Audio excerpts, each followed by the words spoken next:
قرآن قرآن قرآن قرآن کی روشنی۔ الحمدللہ رب العالمین والصلاة والسلام علی سید الانبیاء والمرسلین، اما بعد فاعوذ باللہ من الشیطان الرجیم، بسم اللہ الرحمن الرحیم۔ الصلاة والسلام علیک یا رسول اللہ وعلی آلک واصحابک یا حبیب اللہ، الصلاة والسلام علیک یا نبی اللہ وعلی آلک واصحابک یا نور اللہ۔ فرمان آخری نبی صلی اللہ علیہ وآلہ وسلم ہے، جس کے پاس میرا ذکر ہوا اور اس نے مجھ پر درود پاک نہ پڑھا، تحقیق وہ بدبخت ہو گیا۔ اللہ اکبر، صلو علی الحبیب صلی اللہ تعالی علی محمد صلی اللہ تعالی علیہ وسلم۔ ایف جی این چینل کے ناظرین، پروگرام ہے نور قرآن، قرآن کے نور سے اپنے دل کو منور کرنے کے لیے آئیے قرآن پاک کی تلاوت بھی سماعت کیجیے، اس کا ترجمہ اور تفسیر بھی سننے کی سعادت حاصل کیجیے۔ اعوذ باللہ من الشیطان الرجیم، بسم اللہ الرحمن الرحیم۔ اقرأ بسم ربک الذی خلق، خلق الانسان من علق۔ ترجمہ کنز الایمان۔ پڑھو، اپنے رب کے نام سے جس نے پیدا کیا، آدمی کو خون کی پھٹک سے بنایا۔ ترجمہ کنز العرفان۔ اپنے رب کے نام سے پڑھو جس نے پیدا کیا، انسان کو خون کے لوتھڑے سے بنایا۔ تفسیر۔ اقرأ بسم ربک الذی خلق، اپنے رب کے نام سے پڑھو جس نے پیدا کیا۔ شان نزول۔ حضرت عائشہ صدیقہ رضی اللہ تعالیٰ عنہ فرماتی ہیں، رسول پاک صلی اللہ علیہ وسلم پر وحی کی ابتدا اچھے خوابوں سے ہوئی۔ آپ صلی اللہ علیہ وسلم جو خواب دیکھتے وہ صبح کی روشنی کی طرح ظاہر ہو جاتا۔ پھر آپ صلی اللہ علیہ وسلم خلوت پسند ہو گئے اور غار حرا میں جانے لگے، اور کاشانہ اقدس کی طرف لوٹنے سے پہلے وہاں کئی راتیں ٹھہر کر عبادت کرتے، اور اتنا عرصہ وہاں رہنے کے لیے کھانے پینے کی چیزیں ساتھ لے جاتے۔ پھر حضرت خدیجہ رضی اللہ تعالی عنہا کی طرف لوٹتے، اور وہ اسی طرح کھانے کا بندوبست کر دیا کرتی، یہاں تک کہ آپ صلی اللہ علیہ وسلم کے پاس حق آ گیا جبکہ آپ صلی اللہ علیہ وسلم غار حرا میں تھے۔ یعنی فرشتے نے آپ صلی اللہ علیہ وسلم کی بارگاہ میں حاضر ہو کر کہا، پڑھیے۔ نبی کریم صلی اللہ علیہ وسلم فرماتے ہیں، میں نے کہا میں پڑھنے والا نہیں ہوں۔ اس نے مجھے پکڑ کر بڑے زور سے دبایا، پھر چھوڑتے ہوئے کہا، پڑھیے۔ میں نے کہا میں پڑھنے والا نہیں ہوں۔ اس نے پھر مجھے پکڑ کر دوبارہ بڑے زور سے دبایا، پھر چھوڑ دیا اور کہا، پڑھیے۔ میں نے کہا میں پڑھنے والا نہیں ہوں۔ اس نے مجھے پکڑا اور تیسری بار دبایا، پھر مجھے چھوڑ کر کہا، اقرأ بسم ربک الذی خلق، خلق الانسان من علق، اقرأ وربک الاکرم الذی علم بالقلم، علم الانسان ما لم یعلم۔ ترجمہ۔ اپنے رب کے نام سے پڑھو جس نے پیدا کیا، انسان کو خون کے لوتھڑے سے بنایا۔ پڑھو اور تمہارا رب ہی سب سے بڑا کریم ہے، جس نے قلم سے لکھنا سکھایا، انسان کو وہ سکھایا جو وہ نہ جانتا تھا۔ اس آیت اور اس کے بعد والی آیت کا ایک معنی یہ ہے کہ اپنے رب کے نام کا ذکر کرو جس نے تمام مخلوق کو پیدا کیا۔ دوسرا معنی یہ ہے کہ اے حبیب صلی اللہ علیہ وسلم، آپ کی طرف جو قرآن نازل کیا گیا اسے اپنے رب کے نام سے شروع کرتے ہوئے پڑھو جس نے تمام مخلوق کو پیدا کیا۔ یاد رہے کہ سورت کی ابتدا میں بسم اللہ پڑھنا سنت ورنہ مستحب ہے، اور اگر تلاوت کرنے والا جو آیت پڑھنا چاہتا ہے اس کی ابتدا میں ضمیر اللہ تعالیٰ کی طرف راجع ہے، جیسے آیت هو اللہ الذی لا الہ الا ہو، تو اس صورت میں اعوذ باللہ پڑھنے کے بعد بسم اللہ الرحمن الرحیم پڑھنا تاکید کے ساتھ مستحب ہے۔ اگر تلاوت کرنے والا تلاوت کے درمیان میں کوئی دنیاوی کام کرے تو اعوذ باللہ اور بسم اللہ پھر پڑھ لے، اور اگر اس نے دینی کام کیا، مثلا سلام یا اذان کا جواب دیا یا سبحان اللہ اور کلمہ طیبہ وغیرہ اذکار پڑھے تو اعوذ باللہ پھر پڑھنا اس کے ذمے نہیں۔ اقرأ وربک الاکرم۔ ترجمہ کنز الایمان۔ پڑھو اور تمہارا رب ہی سب سے بڑا کریم ہے۔ ترجمہ کنز العرفان۔ پڑھو اور تمہارا رب ہی سب سے بڑا کریم ہے۔ اقرأ پڑھو، دوبارہ پڑھنے کا حکم تاکید کے لیے ہے، اور یہ بھی کہا گیا ہے کہ دوبارہ قرأت کے حکم سے مراد یہ ہے کہ تبلیغ اور امت کی تعلیم کے لیے پڑھیے۔ وَرَبُّكَ الْأَكْرَمُ، اور تمہارا رب ہی سب سے بڑا کریم ہے، یعنی اے حبیب صلی اللہ علیہ وآلہ وسلم، آپ کا رب عز و جل سب کریموں سے زیادہ کرم کرنے والا ہے۔ وہ اپنے بندوں کو نعمت عطا کرتا اور ان کی نافرمانیوں پر حلم فرماتا ہے، اور اپنی نعمتوں کا انکار کرنے اور اپنے ساتھ کسی کو شریک کرنے کے باوجود انہیں عذاب دینے میں جلدی نہیں فرماتا۔ الذی علم بالقلم علم الانسان ما لم يعلم، ترجمہ کنز الایمان، جس نے قلم سے لکھنا سکھایا آدمی کو سکھایا جو نہ جانتا تھا۔ ترجمہ کنز العرفان، جس نے قلم سے لکھنا سکھایا انسان کو وہ سکھایا جو وہ نہ جانتا تھا۔ تفسیر صراط الجنان، الذی علم بالقلم، جس نے قلم سے لکھنا سکھایا، یعنی وہ رب عز و جل بڑا کریم ہے جس نے قلم سے لکھنا سکھایا، جس کے ذریعے غائب امور کی پہچان حاصل ہوتی ہے۔ اس آیت سے کتابت کی فضیلت ثابت ہوئی، یعنی لکھنا جو ہے اس کی فضیلت ثابت ہوئی، اور در حقیقت کتابت میں بڑے منافع اور فوائد ہیں۔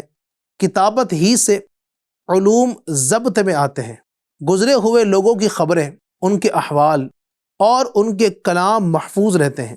اگر کتابت نہ ہوتی، یعنی لکھنے کا کام اگر نہ ہوتا، تو دین و دنیا کے کام قائم نہ رہ سکتے۔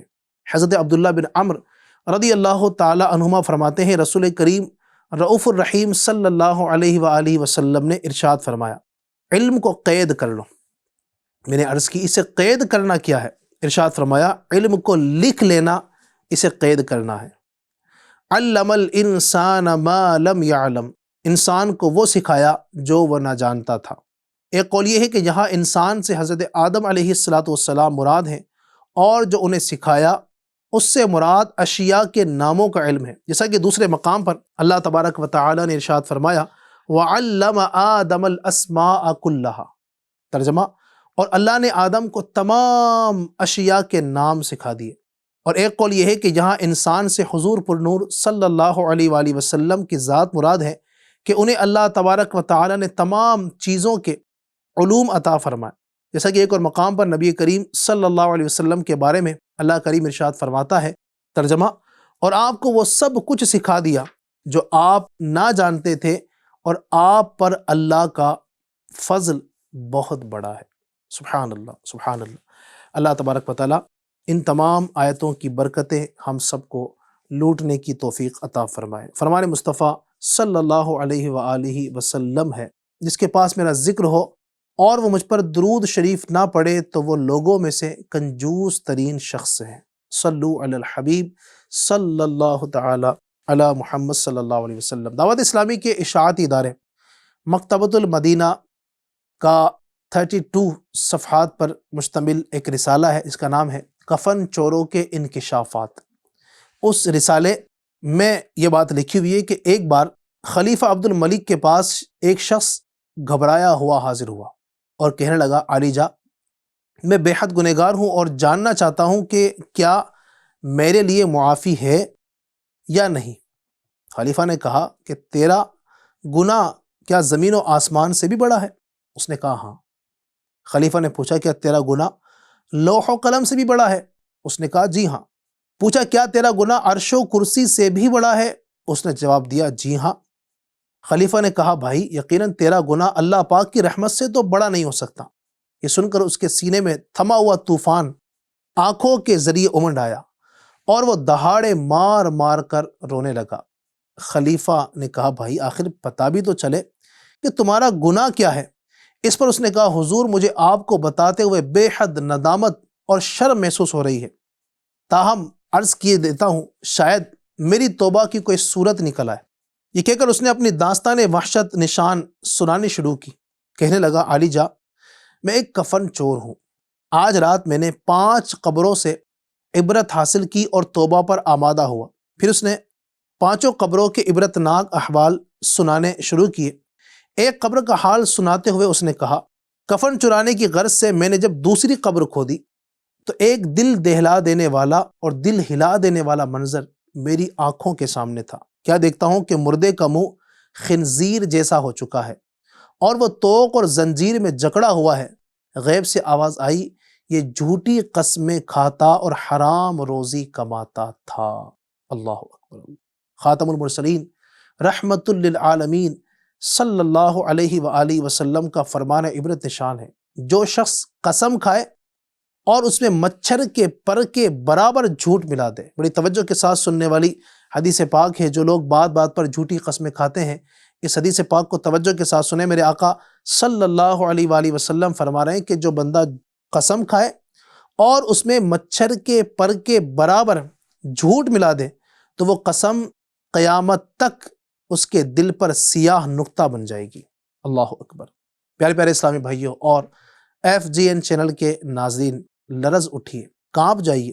یقیناً اللہ پاک کا عذاب برداشت نہیں ہو سکے گا۔ اگر ماضی میں یعنی پہلے پاسٹ میں جھوٹی قسمیں کھائی ہیں تو ان سے فوراً سے پہلے توبہ کر لیجیے، اور یہ بات خوب ذہن نشین فرما لیجیے کہ اگر بوقت ضرورت قسم کھانی ہی پڑے تو صرف اور صرف سچی قسم کھائیے۔ اگر کوئی مسلمان ہمارے سامنے کسی بات کی قسم کھائے تو حسن ظن رکھتے ہوئے ہمیں اس کا یقین کر لینا چاہیے۔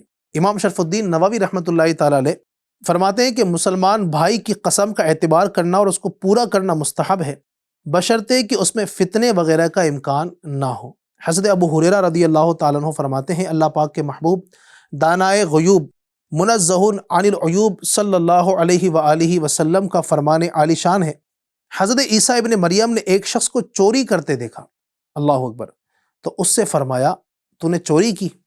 وہ بولا ہرگز نہیں، اس کی قسم جس کے سوا کوئی معبود نہیں۔ یعنی اس بندے نے اس بات پر قسم کھائی تو حضرت عیسیٰ علیہ السلام نے فرمایا میں اللہ پر ایمان لایا اور میں نے اپنے کو آپ جھٹلایا۔ اللہ اکبر، اللہ اکبر۔ دیکھا آپ نے FGN کے ناظرین، حضرت عیسیٰ علیہ السلام آپ نے قسم کھا لینے والے کے ساتھ کتنا عظیم برتاؤ کیا۔ مفسر شہیر حکیم الامت مفتی احمد یار خان رحمۃ اللہ تعالی علیہ اس قسم کھانے والے کو چھوڑ دینے کے متعلق حضرت عیسیٰ علیہ السلام کے مقدس جذبات کی عکاسی کرتے ہوئے تحریر فرماتے ہیں، یعنی اس قسم کی وجہ سے تجھے سچا سمجھتا ہوں کہ مومن بندہ اللہ پاک کی جھوٹی قسم نہیں کھا سکتا، کیونکہ اس کے دل میں اللہ کے نام کی تعظیم ہوتی ہے۔ اپنے متعلق غلط فہمی کا خیال کر لیتا ہوں کہ میری آنکھوں نے دیکھنے میں غلطی کی۔ اللہ پاک کی ان پر رحمت ہو اور ان کے صدقے ہماری بے حساب مغفرت ہو۔